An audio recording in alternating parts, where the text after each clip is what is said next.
Hi అండి. Welcome to Sri thoughts. ఈరోజైతే నేను మీ ముందుకి మరొక మంచి వీడియోతోటైతే వచ్చేసాను. కార్తీక మాసం శైవులకు, విష్ణు భక్తులకు అత్యంత ముఖ్యమైనది. కార్తీక మాసంలో కార్తీక పురాణంలో ఉన్న కథలను రోజుకొక కథగా చదువుతారు. ఈరోజు కార్తీక మాసంలో రెండో రోజు తెలుసుకోవలసినటువంటి కథ గురించి మనం తెలుసుకుందాము. జనక, ఇంతవరకు నీకు కార్తీక మాసమునందు ఆచరించవలసిన విధి క్రమము మాత్రమే తెలియచేశాను. కార్తీక మాసంలో సోమవార వ్రతమునకు ప్రత్యేక ప్రాముఖ్యత కలదు. కావున సోమవార వ్రత విధానమును, దాని మహిమను గురించి వివరిస్తాను. సావుధానుడివై ఆలకింపుము. కార్తీక మాసంలో సోమవారము శివునకు అత్యంత ప్రీతికరమైన రోజు. ఆ రోజున స్త్రీ కానీ పురుషుడు కానీ ఏ జాతి వారైనా కానీ రోజంతయు ఉపవాసం ఉండి నదీ స్నానము చేసి తమ శక్తి కొలది దాన ధర్మములు చేసి నిష్ఠతో శివదేవునకు బిల్వపత్రములతో అభిషేకము చేసి సాయంత్రము నక్షత్ర దర్శనము చేసిన తర్వాత భుజించవలయను. ఈ విధంగా నిష్ఠతో నుండి ఆ రాత్రి అంతయు జాగరణ చేసి పురాణ పఠనం మొనరించి తెల్లవారిన తర్వాత నదికి వెళ్ళి స్నానమాచరించి తిలాదానము చేసి తమ శక్తి కొదలిది పేదలకు అన్నదానము చేయవలను. అటులా చేయలేని వారు కనీసము 3 బ్రాహ్మణులకైనను తృప్తిగా భోజనము పెట్టి తాము భుజించవలెను.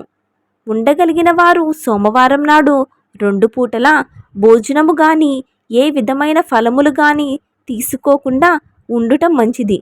ఇట్లు కార్తీక మాసమందు వచ్చు సోమవార వ్రతము చేసిన ఎడల పరమేశ్వరుడు కైలాస ప్రాప్తి కలిగించి శివ సన్నిధికి చేర్చును. భర్తలేని వితంతువులు సోమవార వ్రతమును ఆచరించి శివ పూజ చేసినచో కైలాసం ప్రాప్తించును, విష్ణు పూజ చేసినచో వైకుంఠం ప్రాప్తించును. దీనికి ఉదాహరణగా ఒక ఇతిహాసము కలదు. దానిని నీకు తెలియచేసెదను, శ్రద్ధగా వినుము. పూర్వకాలమున కాశ్మీర దేశములో ఒక బ్రాహ్మణుడు కలడు.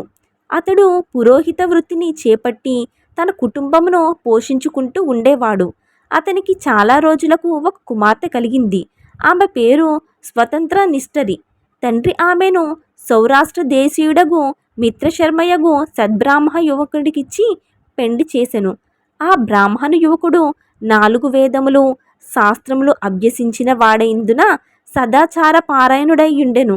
అతడు భూతదయ కలిగిన వాడు, నిత్య సత్యవాది, నిరంతరము భగవన్నామస్మరణ చేయువాడునగుటచే లోకులెల్లరూ అతనిని అపరబ్రహ్మ అని కూడా చెప్పుకొనిచుండేవారు.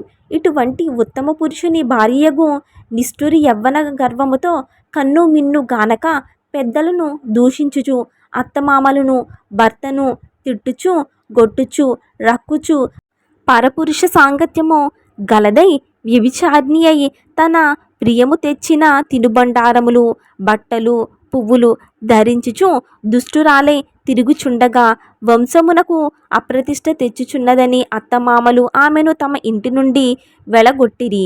కానీ శాంతస్వరూపుడగు ఆమె భర్తకు మాత్రం ఆమె యందు అభిమానము పోక ఆమె ఎంతటి నీచ కార్యములు చేసినను సహించి పొమ్మనక విడువక ఆమె తోడనే కాపురము చేయుచుండెను. కానీ చుట్టుపక్కల వారు నిష్ఠరి గయ్యాలి తనమును కేవలించుకొని ఆమెకు కర్కస అనే ఎగతాళి పేరును పెట్టుటచే అది మొదలందరూ దానిని కర్కస అనియే పిలుచుచూ ఉండేవారు.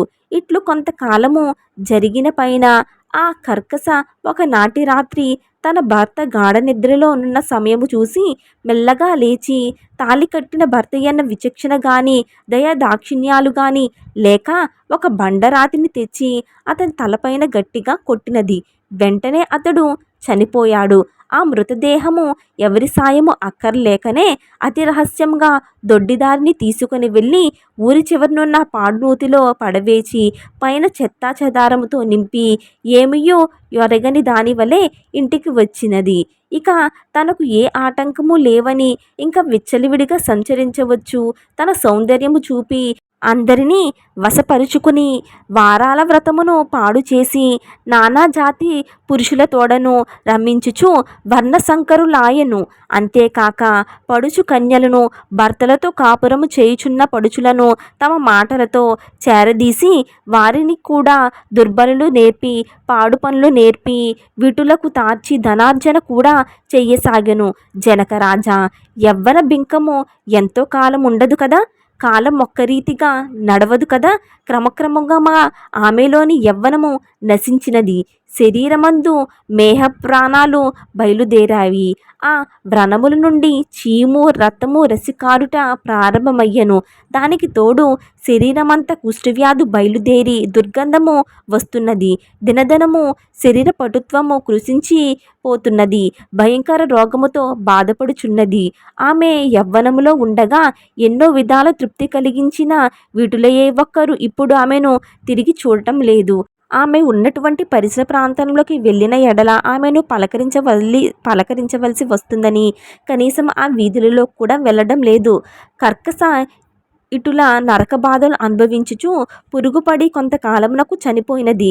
బ్రతికి ఉన్నన్నాళ్ళు ఒకనాడైనా పురాణ శ్రవణమొనరు చెయ్యని పాపిష్టురాలు కదా. చనిపోయిన వెంటనే భయంకరులైన యమభటులు ఆమెను తీసుకొని వెళ్ళి ప్రేతరాజగు యముని సన్నిధిలో ఉంచగా యమధర్మరాజు చిత్రగుప్తుల వారిచే ఆమె పాపపుణ్యములు జాబితాను చూపించి, భటులారా, ఈమె పాపచరిత్ర ఇంత కాదు, వెంటనే ఈమెను తీసుకువెళ్ళి ఎర్రగా కాల్చిన ఇనుప స్తంభమునకు కట్టివేయమని ఆజ్ఞాపించెను.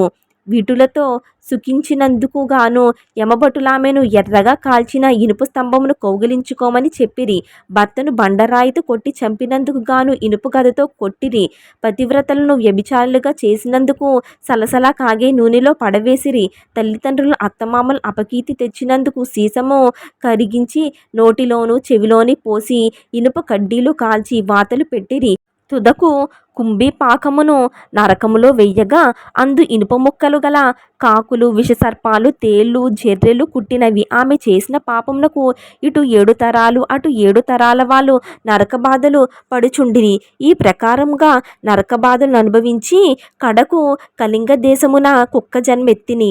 ఆకలి బాధ పడలేక ఇల్లిల్లు తిరుగుచుండగా కర్రలతో కొట్టువారు, తిట్టువారు, ఈడ్చువారు, తరుమువారు ఇట్లుండగా ఒకనాడు శ్రోత్రియ బ్రాహ్మణుడు కార్తీక సోమవార వ్రతము ఆచరించి ఉపవాసం ఉండి సాయంత్రం నక్షత్ర దర్శనము చేసి బలి అన్నము నరుగుపై పెట్టి కాళ్ళు చేతులు కడుగు కొనుటకై లోనికి వెళ్ళు సమయమున ఈ కుక్క వచ్చి ఆ బలి అన్నమును తినెను. వ్రతనిష్ట గరిష్ఠుడైన ఆ విపురుని పూజా విధానము చే జపించిన బలి అన్నమొగట చేతను ఆ రోజు కార్తీక మాసము సోమవారం అవుట వలను కుక్క ఆ రోజంతా ఉపవాసముతో ఉండుట వలను శివ పూజ పవిత్ర స్థానమైన ఆ ఇంట దొరికిన ప్రసాదము తినుట వలెను ఆ శునకమునకు జన్మాంతర జ్ఞానము ఉద్భవించింది. వెంటనే ఆ శునకము, విప్రకులోత్తమ, నన్ను కాపాడుము అని మొరపెట్టుకొనెను. ఆ మాటలు బ్రాహ్మణుడు ఆలకించి బయటకు వచ్చి చూడగా కుక్క తప్ప అన్యులెవ్వరూ లేనందున లోనికి వెళ్ళెను. మరలా రక్షింపుము రక్షింపుమని కేకలు వినపడెను. మరలా విప్రుడు బయటకు వచ్చి, ఎవరు నీవు, వృత్తాంతమేమిటి అని ప్రశ్నించగా, ఎంత నా కుక్క మహానుభావ, ఈ పుట్టుకకు వెనుక 15 జన్మల ముందు విప్రకులాంతకను నేను వ్యభిచారినై అగ్నిసాక్షిగా పెండ్లాడిన భర్తను చంపి వృద్ధాప్యంలో కుష్ఠురాలినై తనుమును చాలించిన తర్వాత యమదూతల వలన మహానరకం అనుభవించి నా పూర్వీకుల పుణ్యఫలం వల్ల ఈ జన్మలో కుక్కనైతిని. ఈరోజు మీరు కార్తీక సోమవార వ్రతము చేసి ఇచ్చట ఉంచిన బలి అన్నమును తినుట వలన నాకు ఈ జ్ఞానోదయం కలిగినది. కావున ఓ విప్రోత్తమ, నాకు మహాపకారంగా మీరు చేసిన కార్తీక సోమవారం వ్రత ఫలమొకటి ఇచ్చి నాకు మోక్షము కలిగించమని ప్రార్థించుచున్నను అని వేడుకొనగా, కార్తీక సోమవార వ్రతములో చాలా మహత్యం ఉన్నదని గ్రహించి ఆ బ్రాహ్మణుడు ఒక సోమవారం నాటి ఫలమును ఆమెకు దారపోయగానే వెంటనే ఒక పుష్పక విమానము అక్కడకు వచ్చెను. ఆమె అందరికీ వందనము చేసి అక్కడ వారందరూ చూచుచుండగానే ఆ విమానము ఎక్కి శివ సాన్నిధ్యముకు ఏగెను. వింటివా జనక మహారాజా? కావున కార్తీక సోమవార వ్రతం ఆచరించి శివ సాన్నిధ్యమును పొందమని వశిష్ఠునకు హితబోధ చేసెను.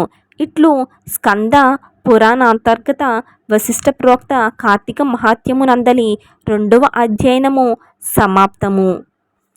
ఎవరైతే కార్తీక మాసంలో ఈ 2వ అధ్యయనము విన్నవారికి సకల రోగాలు తొలగిపోతాయని చెప్పి పురాణ పఠనం విన్నారు కదండి. మీకు ఈ వీడియో నచ్చినట్లయితే తప్పకుండా చిన్న లైక్ ఇవ్వటం అస్సలు మర్చిపోవద్దు. మొదటిసారిగా మా ఛానల్ని చూస్తున్నట్లయితే సబ్స్క్రైబ్ చేసుకుని పక్కనే ఉన్నటువంటి బెల్ ఐకాన్ క్లిక్ చేస్తే ఫర్దర్ నోటిఫికేషన్స్ అన్నీ కూడా మీకు అందుతాయి. Thank you for watching.